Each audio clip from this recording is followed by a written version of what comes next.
এই ঘোষণাই করছে আলা লাহুল খালক ওয়াল আমর, সাবধান, এই সৃষ্টিকার, রাজত্ব চলবে কার। ফলে এই আসমান কার, এই জমিন কার, এই জমিনের মানুষ কার, এই জমিনের সমস্ত সৃষ্টিকুল কার সৃষ্টি?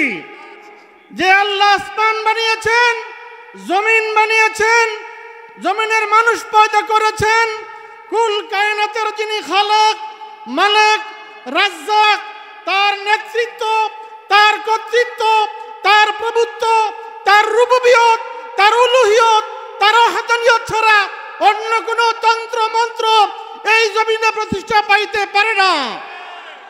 এজন্য জামাত ইসলামের একটাই স্লোগান, আল্লাহর আইন চাই, আল্লাহর আইন চাই, সৎ লোকের শাসন চাই। জামাত ইসলামী দীর্ঘ প্রায় ১.৫ যুগ ধরে এদেশে হামলা, মামলা, জুলুম, নির্যাতন সহ্য করে আত্মাহুতি দিয়ে আমাদের ১১ জন কেন্দ্রীয় নেতৃবৃন্দকে ফাঁসির কাস্টে ঝুলিয়ে কারাগারের অভ্যন্তরে তারা সেখানে হত্যা করে আমাদের সমস্ত পথকে তারা রোধ করতে চেয়েছিল। কিন্তু তারা জানে না রব্বুল আলামিনের ঘোষণা, ইউরিদুনা লিইউতিউ নূরাল্লাহ আল্লাহু মুতিম্মু নূরিহি ওয়ালাউ কারিহাল কাফিরুন। তারা চেয়েছিল মুখের ফুৎকার দিয়ে আল্লাহর নূরকে নির্বাপিত করতে। রব্বুল আলামিনের সিদ্ধান্ত হচ্ছে তিনি তার নূরকে প্রজ্বলিত করবেন। ফলে ৩৬ জুলাই বৈষম্য বিরোধী ছাত্র আন্দোলনের মাধ্যমে দীর্ঘ ১.৫ যুগ ধরে জাতির ঘাড়ে জগদ্দল পাথরের মতো বসে থাকা এই ফ্যাসিস্ট আওয়ামী দুরাচার স্বৈরাচার সরকার শেষ মুহূর্তে দেশ ছেড়ে দেশের জনগণ করে মুক্ত করে তার মামার বাড়ি পালাতে বাধ্য হয়েছে।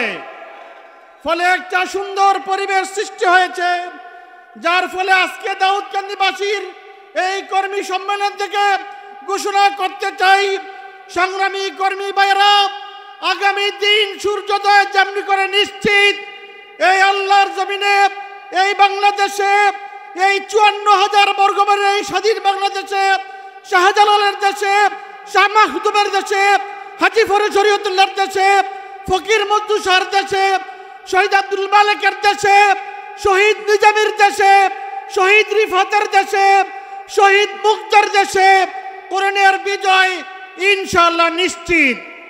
ফলে আগামী দিনে দাউদকান্দির প্রতিটি ঘরে কালিমার দাওয়াত দিয়ে এই গরিব বাহিনী ছড়িয়ে পড়বে, মানুষের কাছে বলবে আমরা সমস্ত বৈষম্য বিরোধী একটি শোষণহীন, একটি কল্যাণমূলক ইসলামী রাষ্ট্র প্রতিষ্ঠায় অগ্রণী ভূমিকা পালন করছি। আপনারা সকলে জামাত ইসলামীর পতাকাতে ঐক্যবদ্ধ হয়ে আল্লাহর জমিনে আল্লাহর দ্বীনকে প্রতিষ্ঠার জন্য এগিয়ে আসবেন, এই প্রত্যাশা ব্যক্ত করে আগামী দিনে ময়দানে আপনাদের সুবিচার তৎপরতা আশা করে আজকের এই সম্মেলনকে সফল করার জন্য, সার্থক করার জন্য আপনাদের সমস্ত অবদানকে কৃতজ্ঞতা চিত্তে স্মরণ করে আমি আমার বক্তব্য শেষ করছি। আমা তৌফিক ইল্লা বিল্লাহ। আসসালামু আলাইকুম ওয়া রাহমাতুল্লাহ।